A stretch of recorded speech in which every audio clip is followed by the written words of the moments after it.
예, 긴급 진단입니다.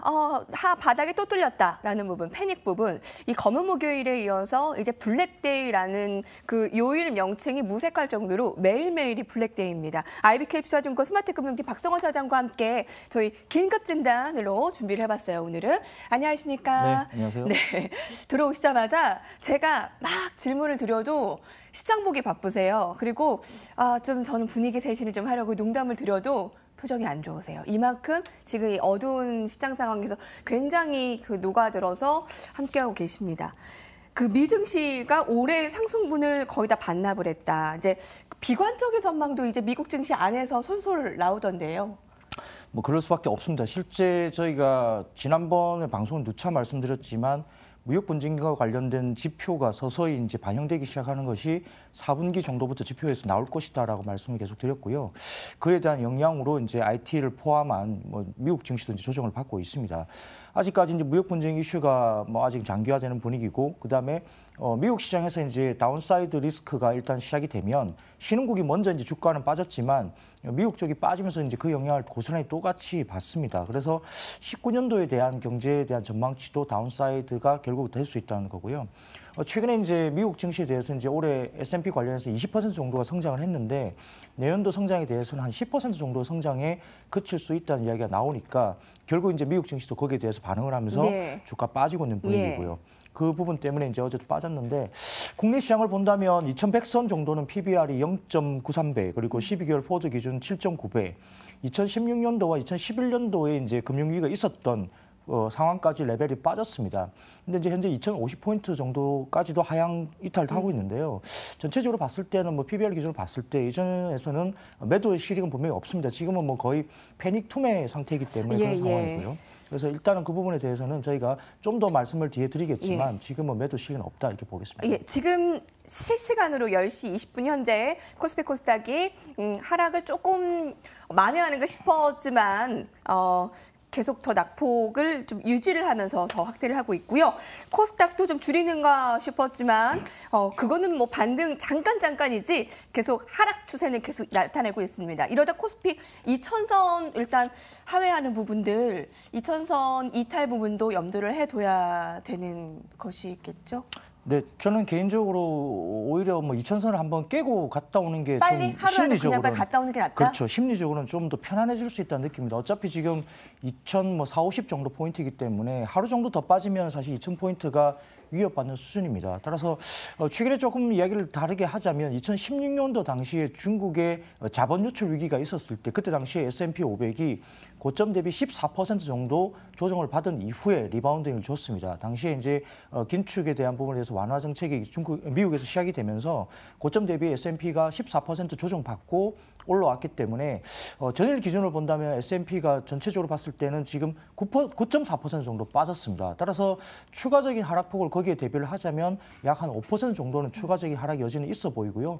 전일 저희가 이제 2100포인트 언저리였기 때문에 5% 정도의 추가 하락을 염두에 둔다면 잠깐 2000선은 약간 깼다가 올라올 수 있다라는 생각이 듭니다. 따라서 오늘 2040포인트 언저리가 놀고 있기 때문에 2000포인트 살짝 깨면은 어느 정도 심리적인 위안감은 어느 정도 들 수 있다 이렇게 바라보겠습니다. 하루만 더 빠지면 바로 갔다 올 수 있는 구간인 2000 이탈. 지금이 2040, 50이기 때문에 이탈되는 거는 사실 큰 의미가 없고 오히려 한번 이탈되면 마음의 안정을 더 줄 수 있을 가능성이 있다. 그리고 갔다 오는 것에 대한 큰 의미 부여하지 마시라라는 거고요.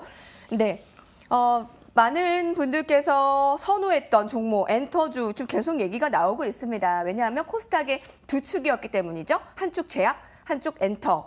자, 랠리를 좀 멈춘 것이라고 보세요? 아니면 잠깐 시장 상황이 이런 것이니까 잠깐 쉬어가는 것이라고 보세요? 이제 엔터주는 사실은 이제 미디어 업종과 더불어서 최근에 무역 분쟁 이슈에 따라서 주가가 전체적으로 시장이 하락했음에도 불구하고 굉장히 강세를 보였습니다. 뭐 유튜브를 포함한 음원 플랫폼에 대한 강세 때문에 그러한데요. 문제는 이제 실적 서진이기 때문에 최근에 주가 오른 것에 대한 실적이 그만큼 뒷받침이 되느냐의 문제인데 시장 가이던스 대비 실적이 조금 덜할 것이라는 이슈가 되면서 어제 너무 많이 빠져서 그렇죠. 급락을 했었죠. 사실은 이제 실적 대비 주가가 좀 빠르게 오른 것이죠. 실제적으로 엔터주 같은 경우는 음원이나 이런 시장에 대한 성장성에 입장에 대한 부분은 여전히 다 동의를 합니다. 그럼에도 불구하고 실적이 올라온 것에 비해서는 주가가 너무 급등을 했기 때문에 일단은 한번 그 빌미로 차익 실현을 하고 있고 시장이 또 불안하기 때문에 어떤 수익이 난 종목에 대한 차익 실현은 분명히 있을 수밖에 없습니다. 다만 우리가 좀 더 길게 본다면 음원 플랫폼이라든지 이런 부분들, 이런 유튜브라든지 이런 부분에서는 결국 추가적인 캐파나 비용이 없이 거기에 대해서 매출이 일어나는 것은 이익단으로 꽂힐 수밖에 없고요. 영업이익단이 그럼에도 불구하고 이제 전체적으로 급등할 수 있는 분위기. 그리고 아마 K-팝에 대해서 최근에 뮤직비디오가 글로벌 탑5 중에 4개 정도가 한국 그 뮤직비디오가 전체적으로 유튜브에서 탑 순위에 올라와 있습니다. 이런 정도로 펀더멘털은 그렇죠. 큰 이상이 없다라는 말씀이죠. 그렇죠. 그렇기 때문에 오늘 같은 경우도 무역 분쟁에서 좀 이슈에 벗어나면서 전일 급락에 대한 부분에 대해서 단기 리바운딩이 또 나오고 있는 모습 보이고 있기 때문에 전체적으로 중장기로 봐서는 어느 정도 시장이 커지고 글로벌 추세입니다. 이런 부분에서는 리바운딩은 충분히 가능하다 이렇게 바라보고 있는 상황입니다. 엔터주는 다시 한번 가능하다. 펀더멘털 이상 없다. 크게 지금 이 고점에서 조금 밀리고 있지만 어제 워낙 많이 하라 그래서 오늘도 다시 견고한 모습 보이고 있고 추세 하락 전환은 아니다라는 부분. 자, 그럼 제약바이오주는 어떨까요? 오늘도 셀트리온이 그 실시간 그 종목 관심 있잖아요. 그 순위 중에 1위예요. 셀트리온이 지금 며칠째 계속 1위예요. 테마색이 블록딜 이 여파로 셀트리온 삼형제가 힘을 못 쓰고 있고요. 사실 코스닥의 약세 시작이 이 셀트리온이라고 할 정도로 바람잘 날 없는 제약바이오주는 어떻게 해야 됩니까? 그리고 제약바이오주는 뭐 코스닥 매매하시는 분들이 하나씩은 다 가지고 계시기 때문에 지금 염려가 굉장히 크실 것 같고요. 사실 뭐 헬스케어 업종은 사실 조금 염려가 되는 부분 분명히 있습니다. 왜냐하면 상반기에 좋았다가 주가가 상당히 많이 하락한 이후에 최근 몇 달 사이에 또 그러니까 조정받은 이후에 거의 또 2배 정도까지 주가가 올라왔기 때문에 아무래도 최근에 또 주가 하락에 대해서도 문제가 있는 것 같고요. 1분기 실적 시즌에 2분기 실적 시즌 공이 부진했습니다. 올해 3분기 실적도 당연히 실적이 하회할 수밖에 없는 상황이기 때문에 결국은 실적이 좋지 않다는 점에서는 빠질 수밖에 없고 최근에 주가가 또 올라왔던 것은 이제 해외 학회 부분에서 여러 가지 모멘텀이 있었기 때문에 그 시기에 주가가 좋았습니다. 학회가 대부분 끝났고요. 실적 시즌에서 실적이 컨센서스 대비 하회하는 종목들이 나올 수밖에 없는 상황이라 결국 이제 셀트리온의 테마색의 매도 이런 부분들이 촉발시킨 분위기가 또 있어서 센티멘트적으로는 상당히 좀 어려울 수 있습니다. 따라서 코스닥 제약바이오 같은 경우는 일단 내년 초를 또 바라보고 조금 길게 보셔야 되는 입장인데요. 아무래도 이제 전체적으로 지금 뭐 제약, 바이오, 헬스케어 다 있지만 일단 제약업체가 가장 좀 안정적으로 보이는 상황이고요. 그다음에 피부 미용, 예를 들어서 휴젤이나 메이톡스 같은 종목 그리고 바이오시밀러 이런 순서대로 좀 보는 게 좋겠다는 생각입니다. 네. 전통 제약업체는 컨센 대비 영업이익률이 거의 90% 육박할 정도로 컨센 대비 크게 깨지지 않는 분위기고요. 피부 미용 업체의 달성률도 한 84% 정도 그리고 바이오시밀러 같은 경우는 한 68% 정도밖에는 컨센 대비 충족하지 못할 것으로 추정하고 있기 때문에 실적이 상당히 바이오시밀러는 컨센 대비 하회할 가능성이 상당히 높습니다. 이런 부분에서 좀 리스크 관리하셔야 될 것 같고요. 따라서 실적 시즌에 대해서 관심을 가질 수 있는 소섹터는 우선적으로 상위 제약업종입니다. 따라서 이런 부분에서 뭐 유한양행이나 종근당 그리고 동아ST 이런 종목도 이야기되고 있는 상황입니다. 종목별로 일단은 다르게 봐야 되는 것은 분명하고, 네, 이렇게 두 축을 살펴봤는데요. IT는 얘기를 드린 대로 지금 두 축이 삼성전자, SK하이닉스가 워낙에 지금 52주 신저가 부분이고, 뭐 IT 부품줄도 주들도 지금 추세가 마치 이탈됐듯이 그런 무색할 정도로 상황이 좋지 않습니다. 특히 실적이 이렇게 좋은데도 불구하고 하락이 나타났기 때문에 많이들 궁금해하시는 분들이 많으세요. 그런데 IT 섹터는 뭐 미국의 영향도 분명히 있고요. 미국의 안 좋다는 그렇죠. IT 섹터. 예. 반도체 같은 경우는 4분기와 1분기가 조금 쉬어갈 가능성이 큽니다. 그래서 이제 상대적으로 또 좀 힘들고 MLCC 삼성전기 같은 경우는 이제 해외의 외국계 공매도 공격을 계속 받고 있기 때문에 뭐 실적이 굉장히 좋음에도 불구하고 빠지고 그래서 IT 섹터는 상당히 좀 지금은 좀 수급적으로 어렵다 볼 수 있겠습니다. 다만 이제 지금 최근에 주가 하락에도 불구하고 좀 볼 수 있는 종목은 결국 이제 경기에 영향을 받지 않는 업종. 그러니까 지금 잠깐만요. 네. 상해지수 출발했습니다. 여러분. 2.4% 급락 출발했습니다. 다시 한번 확인하세요. 지금 숫자가 맞게 보이고요. 상해지수 2.4% 이 급락 출발입니다. 뉴욕 증시의 흐름에 중국 증시도 맥을 못 추고 있고요. 국내 증시뿐 아니라 중국 증시의 출발도 매우 좋지 못한 상황이고요. 변동성 계속 체크해드리겠습니다. 네, 살펴주시죠. 그래서 이제 IT 섹터는 조금 지금 수급적으로는 좋지 않다 보셔야 될 것 같고 어제 같은 경우에 미국이 급락했음에도 불구하고 올랐던 종목은 유틸리티 업종이거든요. 그게 결국 뭐냐면 이제 전기, 가스 이런 이제 아주 전통적인 전통 산업들이 좀 좋았습니다. 그래서 성장주보다는 일단은 단기적으로도 미국 시장에서도 전통적인 유틸리티 업종 그리고 뭐 통신 방어주라든지 이런 쪽으로 좀 매기가 쏠려가고 단기적으로 테마주로 봐서는 결국은 이제 이런 부분들에서 무역 분쟁과 상관없는 것들 결국은 이제 남북 경협이라든지 그다음에 아까 보셨던 여러 가지 섹터들 엔터미디어 쪽도 마찬가지고 그래서 조금 무역 분쟁 이슈와 상관없는 섹터가 좀 돌아가면서 다시는 짧게 매매하는 어떤 국면이 나타날 가능성이 크다 바라볼 수 있겠고요. 다만 이제 최근에 좀 봤을 때는 저희가 좀 개인적으로 바라보는 관점은 유가가 상당히 많이 급락세를 보이고 있습니다. 유가가 최근에 뭐 10% 이상 지금 고점 대비 빠지고 있는 상황이고요.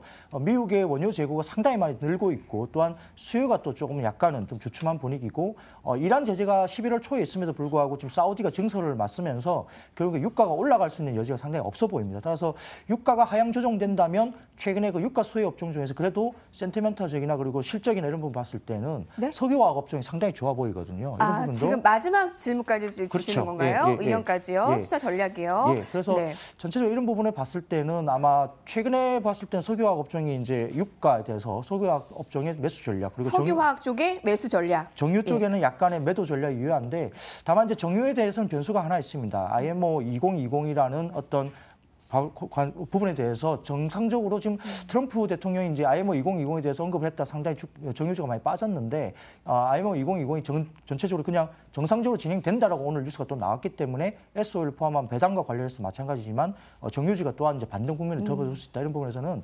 석유화학과 정유주 배당도 있고요. 그다음에 어제 같은 경우에 한국산 그 페트 관련해서 이제 관세 부과를 미국이 하지 않겠다 이런 부분 때문에 석유화학 업종들이 좋았거든요. 이런 부분에서 결국 이제 미국이 한국산 페트 반덤핑 관세를 철폐한다는 것은 중국산을 대체한다는 의미입니다. 그래서 MS가 미국산이 상당히 올라갈 수 있다는 점에서는 석유화학에는 호재로 작용할 가능성이 크고요. 네네. 유가가 급락하고 있기 때문에 단가가 상당히 좋아지면서 스프레드가 굉장히 벌어진다. 이런 부분에서는 실적이 4분기를 기점에서 올라올 수 있다는 점에서는 석유화학 잠깐만요. 석유화학이 어떻게 좋아진다는 거죠? 기름값 떨어지면 사들인 재고 손해 보는데라는 그 이제 반대의 목소리로. 정유는 그럴 수 있습니다만은 석유화학은 이제 스프레드가 중요한데요. 원가가 해당되는 유가 부분이 빠지면 결국 원가 부분이 빠질 수밖에 없고, 그다음에 그 경제 성장 지표가 이제 역성장이 아니라면 수요는 어느 정도 유지가 됩니다. 최근에 이제 수요가 좀 약한 부분 분명히 있는데 그 부분은 재고가 많이 소진되면서 지금 재고가 바닥권까지 떨어졌는데 결국은 이제 구매 지연으로 봐야 되거든요. 그리고 11월 말 정도에 이제 G20 정상회담에서 아직은 기대감이 좀 낮긴 하지만 만약에